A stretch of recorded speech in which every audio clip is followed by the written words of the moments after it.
Halo, Assalamualaikum. Calon mahasiswa baru Universitas Veteran Bank Nusantara Sukoharjo, dalam studi bimbingan dan konseling. Penyusunan kurikulum yang kita tawarkan melibatkan berbagai unsur stakeholder, mulai dari internal maupun eksternal, mitra dan alumni. Kita libatkan dalam penyusunan kurikulum dalam program studi bimbingan dan konseling. Profil lulusan di program studi bimbingan dan konseling sebagai tenaga guru BK yang profesional di satuan pendidikan, yang kedua sebagai peneliti di bidang pendidikan, ketiga sebagai pendamping pekerja sosial dan tenaga personalia di sebuah perusahaan, dan yang ketiga sebagai tenaga dosen bila mana memang untuk melanjutkan ke perguruan tinggi.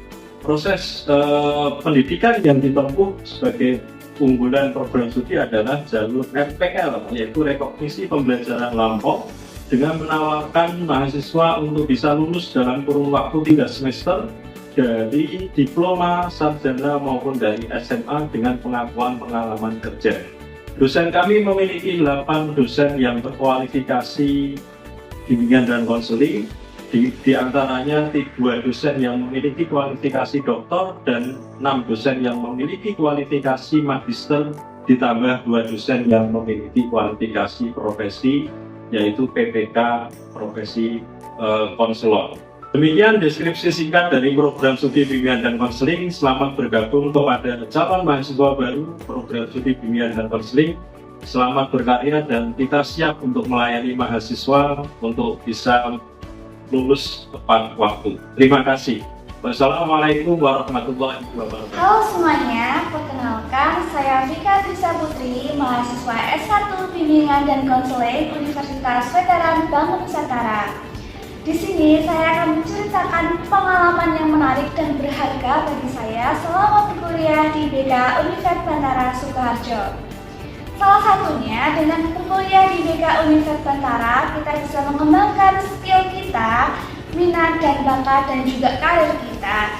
Dan di BK Universitas Bantara ini membuka luas pengalaman untuk mahasiswa yang ingin menceritakan dan juga mengembangkan skillnya di bidang UKM, juga HMP, ada organisasi ataupun kegiatan yang ilmiah seperti PPK Ormawa, PKM, dan juga kegiatan yang sangat bagus lainnya.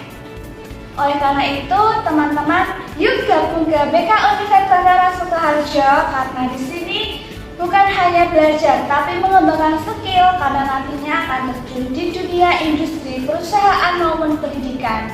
BK Universitas Bantara sangat bagus dan menarik untuk kalangan era dunia abad 21.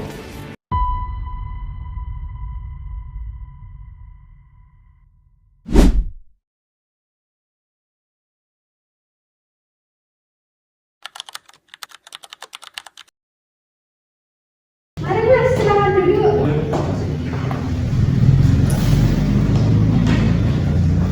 Tadi dari mana Mas? Tadi udah dari Samsung, mulai dari konsulat perjalanan. Oh, dari kos. Hebatnya gimana Mas? Alhamdulillah cukup baik, meskipun dari kemarin kondisi cuaca cukup kurang mungkin. Oh gitu ya, jadi badannya juga enak ya Mas? Oh gitu. Kesini naik apa Mas? Jalan kaki. Oh jalan kaki ya Mas? Bagus sih buat kesehatan. Oh ya, sebelum kita ngobrol lebih jauh, kita buat kesepakatan dulu ya Mas. Nanti kurang lebih kita konseling ini selama kurang lebih 30 menit lah gitu. Dan nanti kamu nggak perlu takut atau khawatir kalau cerita yang kamu sampaikan ke saya itu bakal saya sebarin kemana-mana gitu. Jadi kamu bebas bercerita, di sini rahasia kamu aman dan nggak perlu ada yang ditutup-tutupi gitu ya.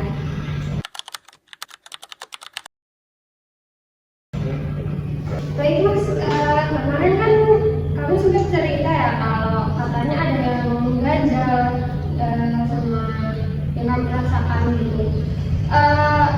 Boleh diceritakan secara detail gimana perasaan kamu, apa yang kamu rasakan saat ini? Kalau jujur cukup ini ya Pak, kaget ya sama dengan sosok yang jalan, apalagi dari cara bicara dan juga cara komunikasi orang di sini memang jauh banget kayak saran di tempat saya. Jadi kamu merasa bisik gitu ya mungkin ya? Ya, kurang lebih gitu Pak. Kalau masyarakat seperti itu. Saya paham sih ada di posisi kamu.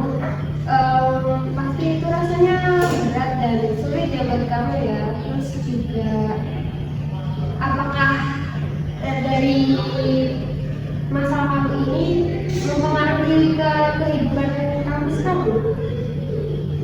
Untuk sementara ini di awal dulu memang ya karena kan beda kalau tradisional beda cara pandang ya kan ada apa untuk berbuat sama teman dan masyarakat dan sebagainya itu karena itu sekarang agak jauh banget, apalagi juga cara tutur gaya, cara bicara dan juga kan cara saya memahami orang itu memang jauh banget dari yang saya alami di tempat saya.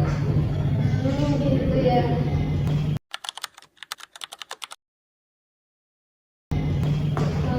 Dari cerita kamu tadi, berarti kamu mengalami kecemasan terus juga kesulitan beradaptasi ya. Dari konseling hari ini, harapan dan tujuan kamu tuh apa ya? Kalau untuk sekarang ini saya lebih butuh dari punya motivasi kembali Pak, buat bisa paham di awal saya harus itu buat apa, buat kuliah dan juga otomatis mempermudah semangat mengatakan saya harus pandai tadi untuk mengenali cara orang di sini paling tidak untuk bisa memrelasi, bisa paham seluruh terkait kondisi yang ada di sini seperti itu. Jadi saya pengen semua itu bisa clear di sini. Baik, berarti tujuan kamu di sini adalah untuk mengelola kecemasan dan juga biar gimana caranya kamu lebih nyaman di lingkungan kampus gitu ya. Nah, untuk mencapai tujuan yang kamu inginkan tadi, kita akan menggunakan teknik yang namanya teknik pendekatan RIBT. Nah, di dalam RIBT itu nanti ada yang namanya konsep ABC ya. Yang pertama A itu active event, itu kayak contohnya kamu pindah ke Jawa, dari Sumatera ke Jawa. Terus habis itu B-nya itu belief itu keyakinan kamu. Nah, yang C ini konsekuen ini kecemasan yang kamu alami, terus juga rasa malas, kehilangan motivasi. Nah, kurang lebih nanti kita akan pakai teknik itu. Oke, berarti dari sejak kecemasan yang saya alami itu nanti ini berarti kurang lebih itu muncul dari isi pikiran saya sendiri berarti. Nah, jadi nanti kita akan mendalami pola yang B dulu, yang brief ini atau pola pikir kamu ya. Saya mau nanya nih, gimana pendapat kamu ketika teman-teman kamu kayak lebih cepat berbaur sama teman-teman yang lain, teman-teman baru gitu, lebih cepat beradaptasi. Apa yang pertama kali muncul dalam pikiran kamu ketika kamu melihat teman-teman kamu seperti itu? Mungkin kalau yang cara saya ya mungkin di mata sebagai sebagai orang yang masih asing juga. Dan kalau saya lihat orang yang mungkin sesuatu berbau itu mungkin selain saya orang asing, saya juga merasa saya mungkin cukup apa ya, gagal gitu buat apa tuh bisa hubungan, dan juga merasa kayak wah ini nggak jauh saya. Nah, dari sini bisa kita garis bawahi ya, yang ada di pikiran kamu yang ketika melihat teman kamu seperti itu tadi, kamu merasa gagal, pasti tidak bisa, pasti gagal itu tadi ya. Nah, pikiran-pikiran seperti ini tadi itu kalau di konseling namanya pikiran irasional. Jadi pikiran irasional itu bisa menuntun kamu ke hal-hal buruk yang pokoknya kemungkinan buruk yang belum pernah kamu coba gitu. Sekarang gini mas, coba kamu rasakan kembali ketika kamu terus menerus mengulang kalimat aku pasti gagal, aku pasti nggak bisa, aku pasti susah adaptasi. Kira-kira apa yang terjadi sama tubuh dan tindakan kamu sehari-hari? Kalau yang saya rasakan tuh kepala saya jadi kayak rasa pusing gitu Pak. Jadi banyak pikiran dan ujungnya tuh juga bikin males gitu agar jadi apa namanya yang ujungnya tuh jadi bikin males ngapain, apalagi kalau dengar kata berangkat ke kampus atau berangkat kuliah itu kan yang bikin pikiran tuh terasa penuh gitu Pak. Gitu ya. Dari sini kan udah terlihat ya, berarti yang jadi masalah itu bukan lingkungan baru, bukan kamu pindah ke Jawanya, tapi karena pikiran itu yang membuat kamu terus-menerus terkurung di dalam kos gitu ya. Jadi kalau dari sini kamu terus-menerus seperti itu, kira-kira menurut kamu bisa nggak mas tujuan kamu tadi tercapai? Kayaknya nggak bakal tercapai sih Pak, dan justru malah bikin saya tuh makin tersingkir dan juga tertekan gitu. Nah dari sini kamu bisa nggak kasih bukti atau fakta yang nyata gitu yang membuat kamu kan bilangnya nggak bisa berinteraksi, pasti gagal, pasti nggak akan bisa. Ada nggak fakta atau bukti ilmiah yang bisa kamu tunjukkan ke saya?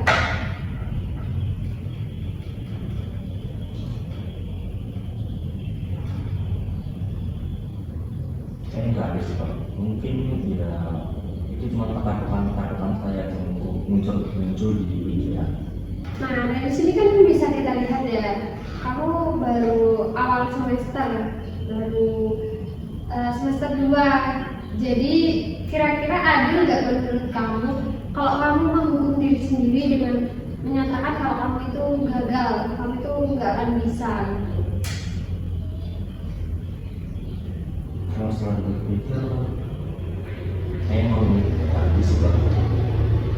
Lalu dari situ apakah semua mahasiswa yang dari Sumatera kuliah di Jawa itu pasti gagal? Tentu enggak kan? Kalau saya perhatikan sebenarnya banyak juga yang berhasil Pak, seperti contoh kakak tingkat saya itu bahkan sudah di organisasi dan juga bersama warga lokal.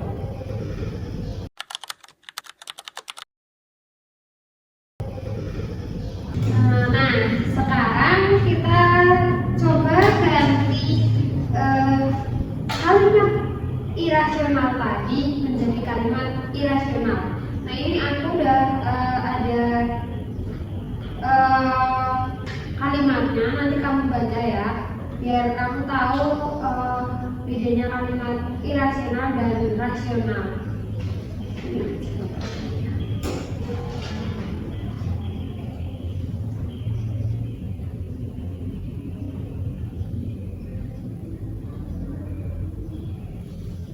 Rasanya lebih ini Mbak, setelah belajar tadi rasa lebih terbuka dan juga jadi lebih masuk akal. Itu tadi udah bagus banget ya Mas ya. Sekarang kita coba, kalau kamu lagi di kos misalnya, atau lagi di kampus atau dimanapun, ketika pikiran kamu itu datang lagi atau kamu overthinking, itu kita coba pakai teknik yang namanya cognitive distraction. Itu kayak kamu mengalihkan pikiran negatif kamu ke hal-hal yang lebih positif gitu. Jadi biar kamu tuh nggak overthinking terus gitu. Gimana ya cara Mbak? Nah, jadi kalau misalnya kamu udah mulai overthinking nih, udah mulai ngelamun kemana-mana kan pikirannya, kamu bisa coba dengan mengalihkan pikiran kamu, kayak kamu dengerin musik, terus juga ambil air wudhu juga bisa, terus juga stretching ringan, peregangan ringan gitu. Jadi itu bisa bikin pikiran negatif kamu menjadi pikiran yang lebih positif. Bisa kita coba, kayak misalnya kamu peregangan. Oke Mbak, saya paham. Oke Mbak, saya paham.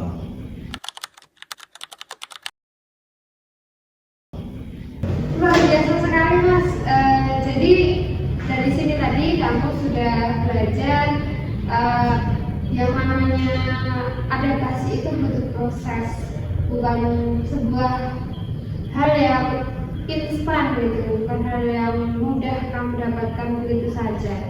Jadi menjadi berbeda di tanah rantau itu bukan sesuatu yang perlu dipermasalahkan ya. Itu malah bisa bikin kamu menambah wawasan gitu ya, bisa menambah pengetahuan baru, dan bisa menjadi filosofi hidup kamu. Oke benar Mbak, saya tahu apa yang perlu saya kerjakan. Jadi sebelum kita akhiri sesi konseling hari ini, saya mau kamu nanti mengisi ini ya, form evaluasi. Nanti kamu isi sesuai dengan apa yang sudah kamu pahami hari ini, sudah kamu pelajari hari ini, biar saya tahu nanti kedepannya kamu perlu bantuan apa lagi dari saya gitu ya.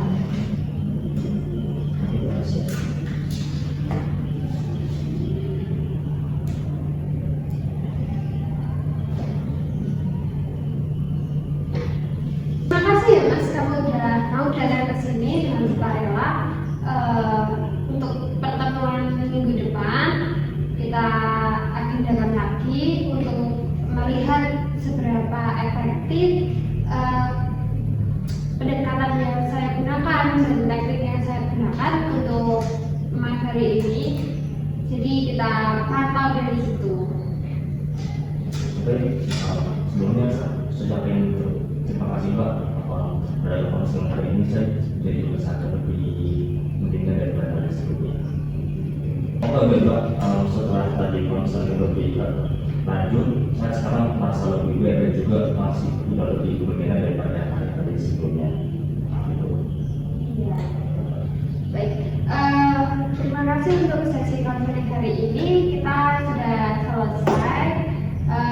Kalau kamu mau melanjutkan aktivitas boleh, silahkan. Dan Mbak, Iya. oke, mari Mbak. Iya.